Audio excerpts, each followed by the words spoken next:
I used to joke that our basement was like a fairy tale curse, always locked, always off limits.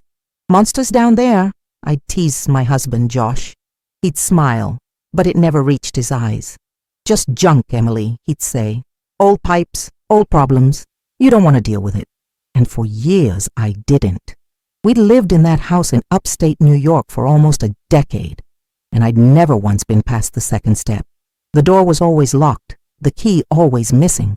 Still, something about it bothered me. At night, when the house was quiet and the furnace kicked on, I sometimes heard faint sounds from below.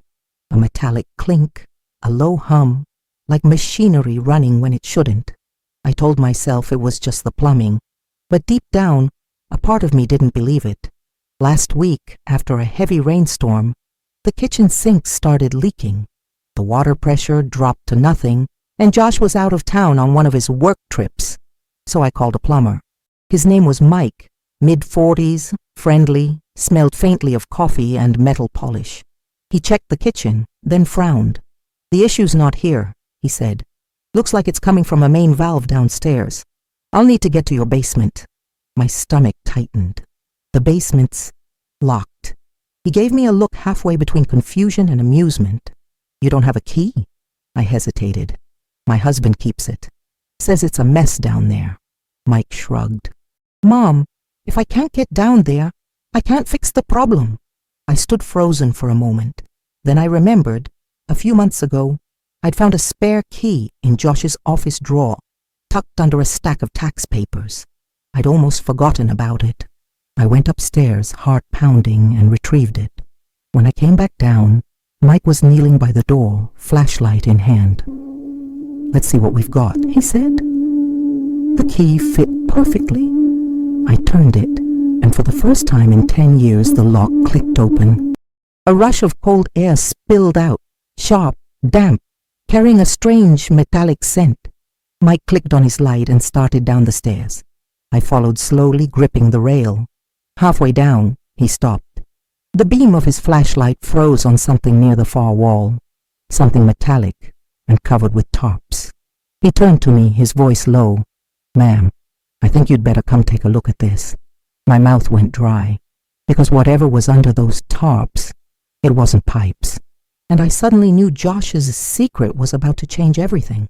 Mike pulled the tarp back just enough for the flashlight to catch what was underneath. At first I couldn't make sense of what I was seeing. Rows of metal shelving, small glass containers lined up neatly, and a faint buzzing sound that made the hair rise on my arms. Each container held something. It wasn't until Mike crouched closer that I saw it clearly. Tiny circuit boards, wires, and what looked like miniature cameras. Some blinking faint red lights. He frowned. "This isn't plumbing equipment," he muttered. I stepped forward, my pulse thudding. The air smelled strange, burnt dust, oil, and something chemical. Against the far wall, under another tarp, stood what looked like a workstation. A desk, monitors, and a series of screens, all on. Mike glanced back at me. "Ma'am, I don't mean to pry, but what exactly does your husband do?" "Finance," I said automatically, though even as I said it, it sounded ridiculous. Josh worked from home half the week, yet I'd never seen him bring home anything but his laptop. Mike tapped one of the screens. It flickered, then switched to a live feed.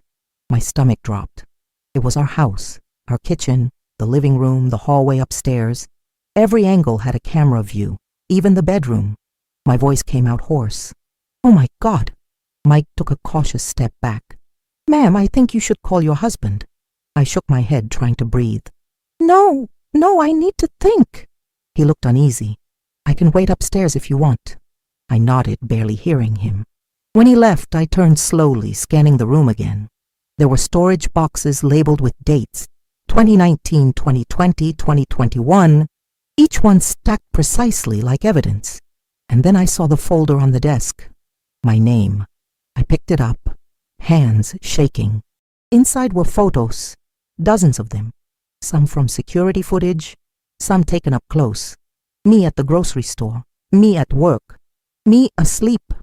I dropped the folder, my heart hammering so hard I thought I might pass out. That's when my phone buzzed. A text from Josh. Everything okay at the house? I stared at the screen, frozen. He knew. He always knew. And now, I was sure. This wasn't just about cameras. Whatever Josh had been hiding down here went much deeper than watching. And somehow, I just opened the door to all of it. I stood there for a long time, staring at the glowing monitors, my fingers still trembling. I wanted to run, to slam that door shut and pretend none of it was real. But I couldn't. The not knowing had already eaten too much of my life. I pulled up a chair and clicked through the files on the main computer. Each folder was labeled by date. The most recent was yesterday. When I opened it, the footage rolled quietly across the screen. Me, pouring coffee in the kitchen, humming to myself. Then hours later, me talking on the phone to my sister. Nothing dramatic, just life, ordinary and unguarded. It felt like being haunted by my own shadow. Then at the bottom of the screen, a small window blinked, external feed 7. When I clicked it, a new video opened.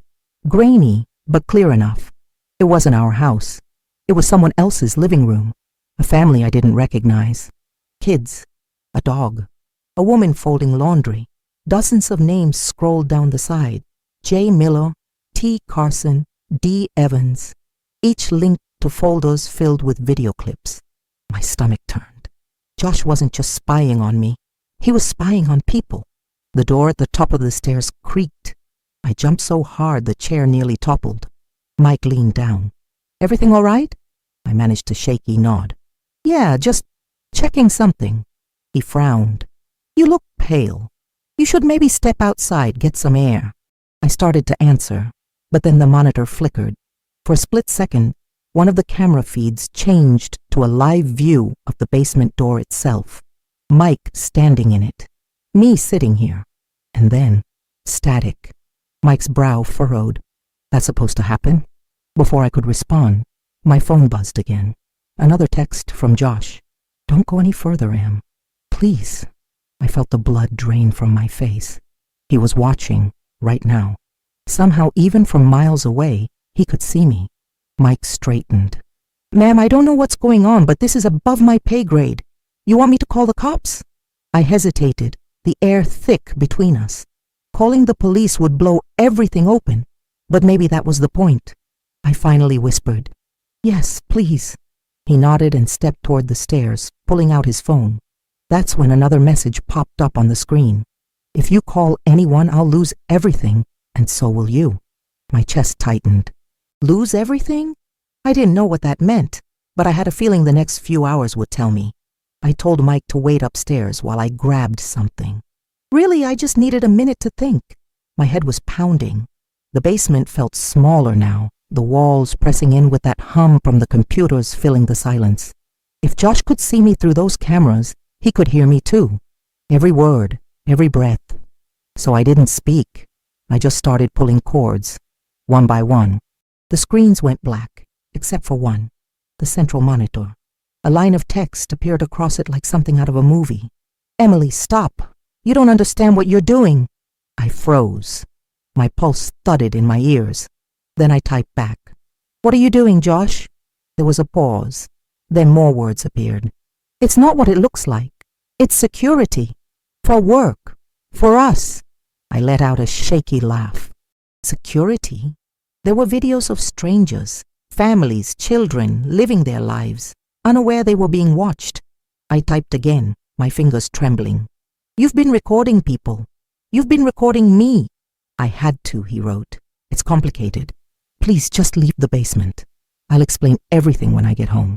But something about that message felt wrong. Josh never begged. He controlled. He managed. If he was panicking, it meant the truth was worse than I imagined. I took a deep breath, looked around, and noticed something I hadn't before.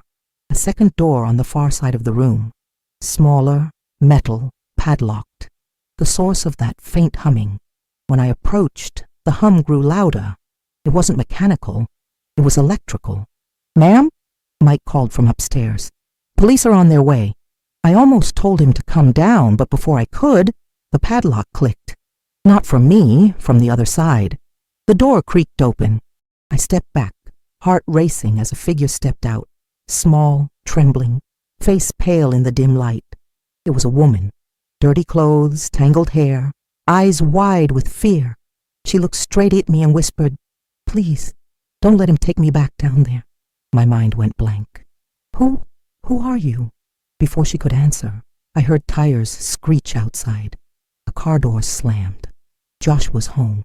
The moment I heard his voice upstairs, my whole body went cold. "Emily!" Josh called, his tone too calm, too practiced. "Where's the plumber?" Mike's voice wavered. "Sir, the police are on their way." Then came a sharp thud. Something heavy hitting the floor. The woman beside me flinched. "He's going to lock me up again," she whispered. "Please, you can't let him." "Who are you?" I asked again, quieter now, trying to keep her calm.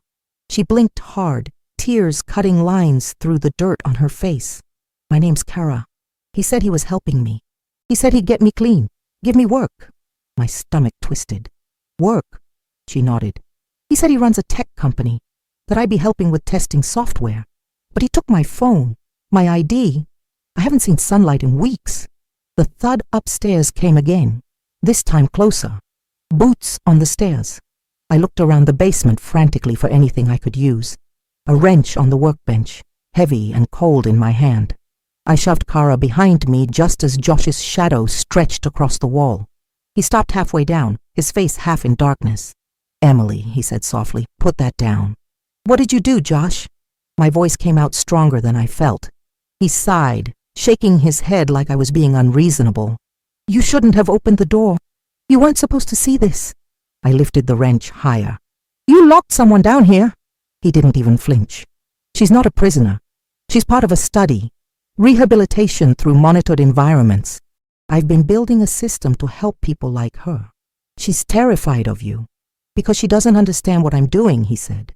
"Neither do you, but this, all of this," he gestured to the computers, the screens, the boxes. "It's worth millions, and you just ruined it." I stared at him, barely able to breathe. "This isn't research. It's obsession." Josh took another step forward. "You're overreacting. We can fix this before anyone else gets involved. Just hand me the key."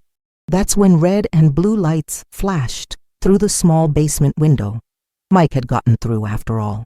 Josh turned his head toward the sound, just long enough for me to drop the wrench and grab Kara's hand. "Come on," I hissed. We bolted up the stairs. By the time we reached the top, officers were at the door, weapons drawn, shouting. Josh froze, hands raised. His eyes met mine for a split second, calm, cold, calculating. Then the cuffs went on. Kara was shaking beside me, but when the paramedics led her out into the night air, she looked up at me and whispered, "Thank you." I didn't answer. I just stood there, staring at the man I thought I knew being led away, and I realized something terrifying.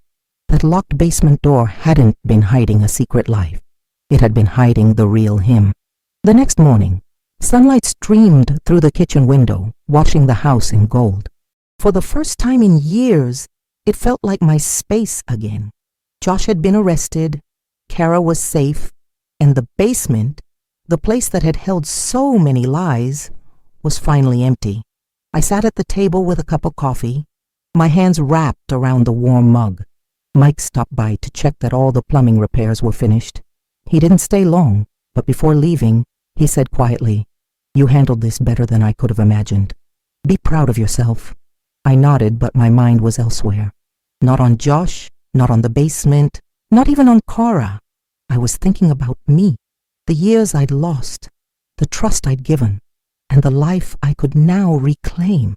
The police had assured me the investigation would continue, but I didn't need to watch. The threat was gone. I could finally breathe without looking over my shoulder, without fearing what was hidden behind locked doors. I walked downstairs one last time. The basement smelled faintly of damp concrete, but it was quiet, empty. I ran my hand along the wall where the monitors had been and smiled softly. The darkness that had haunted this house was gone. Outside, the sky was bright and the birds were singing. I opened the front door, letting the morning air fill the house. Freedom tasted sweet, crisp, and real. I didn't know what the future held, but I knew one thing. I would never let someone else lock me away, physically or emotionally, ever again. And as I stepped out into the sunlight, leaving the basement and its secrets behind, I felt lighter than I had in years. I was finally free. The end.